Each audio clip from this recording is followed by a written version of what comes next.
नमस्कार. आज शुक्रवार दिनांक 26 डिसेंबर. जाणून घेऊया आजच्या मुख्य 5 बातम्या. आपण ऐकत आहात मराठी अपडेट समूहाचे दररोज सकाळी 7:30 वाजता प्रसारित होणारे Marathi update morning news podcast. विकसित भारतासाठी पंतप्रधान नरेंद्र मोदी विकसित महाराष्ट्रासाठी मुख्यमंत्री देवेंद्र फडणवीस काम करीत आहेत. तेव्हा विकसित मराठवाडा, विकसित नांदेडसाठी नांदेड महानगरपालिकेवर 55+ उमेदवार विजयी करीत भाजपाची सत्ता आणण्यासाठी सर्वांनी कामाला लागावे असे आवाहन राज्याचे माजी मुख्यमंत्री खासदार अशोक चव्हाण यांनी केले. माजी प्रधानमंत्री भारतरत्न अटल बिहारी वाजपेयी यांच्या जयंतीनिमित्त सुशासन दिन कार्यक्रमाचे आयोजन काल करण्यात आले होते. यावेळी ते बोलत होते. मुदखेड तालुक्यातील बारड पोलीस ठाण्याच्या हद्दीत जवळा मुरार येथे एक दुर्दैवी घटना घडली असून यात आईवडिलांचे मृतदेह घरी आढळलेत, तर 2 भावांनी रेल्वेखाली येऊन आत्महत्या केल्याची माहिती पुढे आलीय. एकाच कुटुंबातील 4 जणांचा मृत्यू होणे हा आत्महत्येचा प्रकार आहे की हत्येचा प्रकार आहे, याबाबत पोलीस तपास करत आहेत. दरम्यान या घटनेमुळे मुदखेड तालुक्यात खळबळ उडालीय. नांदेड येथे सुरू असलेल्या Shri Guru Gobind Singhji Akhil Bharatiya gold and silver cup hockey स्पर्धेच्या उपांत्य फेरीत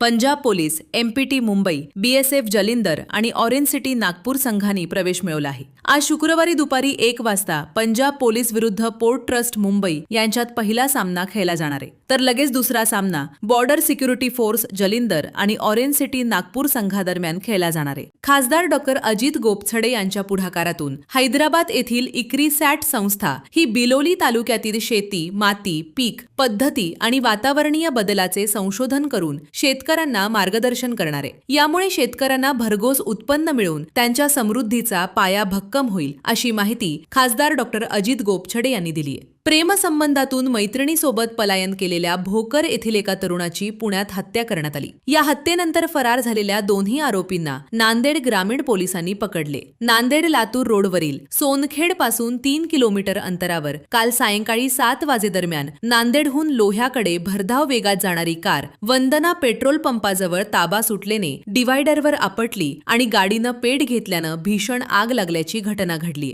यात एकाचा मृत्यू झाल्याची प्राथमिक माहिती देण्यात आली आहे. दररोज Marathi update morning news podcast ऐकण्यासाठी मराठी अपडेट पॉडकास्ट चॅनलला सबस्क्राईब करा. धन्यवाद.